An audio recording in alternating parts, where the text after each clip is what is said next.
Okay, let's just get right into it. What if the smartest thing on Earth wasn't human? I'm serious. We're talking about what could be the single most important event in all of human history. The creation of an intelligence that could change, well, everything. And listen, this isn't science fiction anymore. This is happening right now. Just think about that for a second.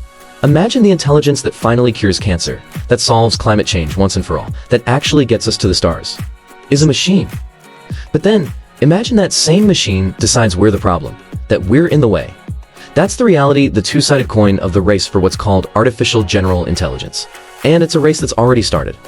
So before we get too far into the future, we really need to get a handle on what's being built in labs as we speak. Because, and I want to be super clear about this, the AI that's on your phone right now and the AI that's coming, they're not even in the same league. They're like two completely different species. Alright, so on one side, you've got what we have today, narrow AI. This stuff is an absolute genius at one thing, right? It can smoke the world champion at chess, no problem. But ask it how to make a peanut butter and jelly sandwich? It has no clue. Then, on the other side, you've got the goal, the holy grail, artificial general intelligence, or AGI. This isn't an AI that's good at just one thing. This is an AI that can learn, understand, and apply its intelligence to any task a human can. Anything. Now, if you want the more, textbook definition, experts say AGI is an AI that can match or even surpass humans at most of the cognitive tasks that matter. We're talking programming, doing scientific research, coming up with business strategies, the whole shebang. The second a machine like that exists, our world is never the same. So the billion-dollar question is, how in the world do you actually build something like that? I mean, it sounds like something straight out of a movie, right? Creating a mind from pure code? But it turns out, the recipe for this thing has 3 surprisingly simple ingredients.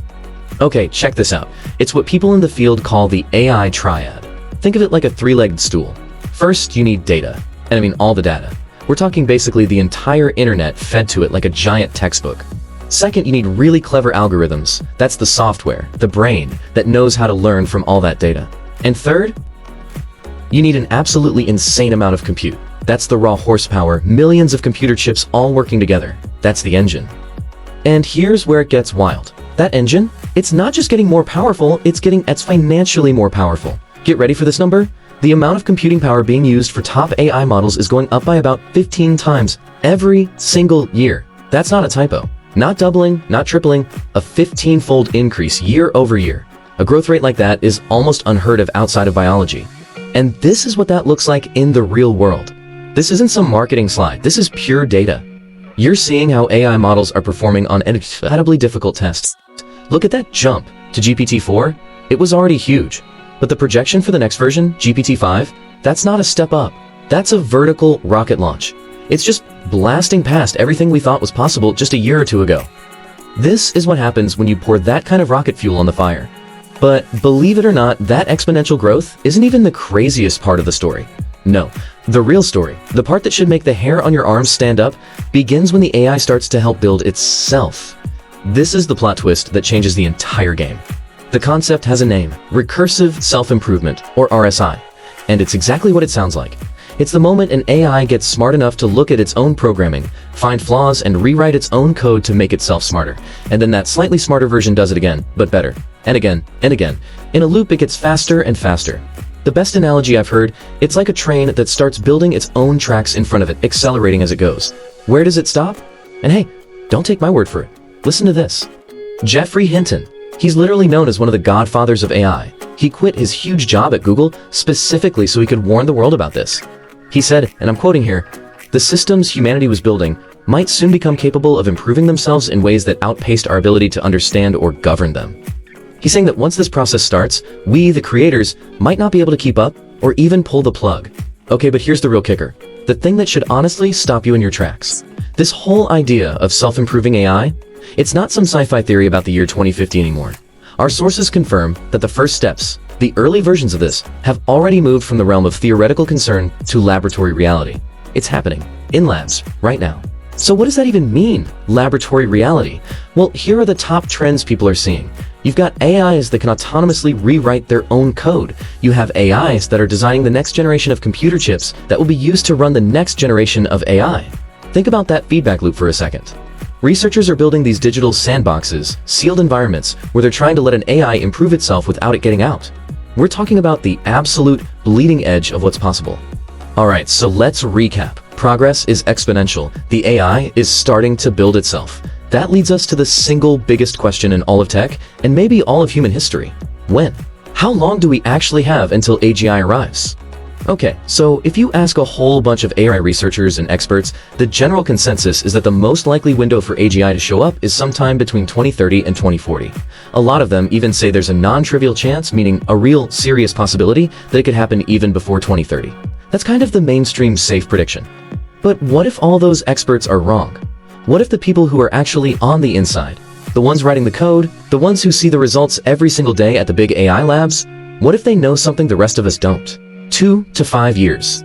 That's not a typo, that's the timeline being whispered, and sometimes said out loud, by leaders at some of the world's top AI companies. They're the ones with the front row seat, and they're suggesting that AGI could arrive before the next US presidential election is even over. All of a sudden, 2030 feels like an eternity from now, doesn't it? In a timeline that short, that immediate, forces us to face the absolutely monumental stakes here. Because the day after AGI arrives isn't just another Tuesday. It's the day humanity steps on to one of two very, very different paths forward. So path number one, it's basically utopia. And AGI could unlock the solutions to problems we've been stuck on for centuries. We're talking about curing diseases like Alzheimer's and cancer for good. Imagine every single person on Earth having a personal tutor as smart and patient as Einstein. It could be the key to fixing our climate, exploring the universe, and maybe even finally understanding the nature of consciousness itself. The upside is almost infinite. But then there's the other path, the dystopia. And it all boils down to one terrifyingly simple idea, the alignment problem. How do you give a superintelligence a goal and be 100% sure it achieves that goal in a way that doesn't, hurt us? The classic example is you tell it to solve climate change. The most efficient, logical solution might be to get rid of the things causing it, humans. If its goals are off from ours by even 1 degree, what happens when it's too smart for us to understand, too powerful to control, and too integrated to just turn off? This really lays out those two roads pretty clearly. It shows how the impact could swing from incredibly positive to, well, incredibly severe. On one side of the coin, we have explosive economic growth, new jobs we can't even imagine yet. But on the other side, you have mass unemployment, social chaos, a world where human work just isn't valuable anymore. We are standing right at that fork in the road. And the direction we choose, right now, might be the most important decision humanity ever makes. Which brings us to the final, haunting question. Are we on the verge of building our greatest tool, something that will lift humanity to a level we can only dream of? Or are we building our final invention? The work we do right now, the safety problems we solve before we get there, will decide which one of those futures we get.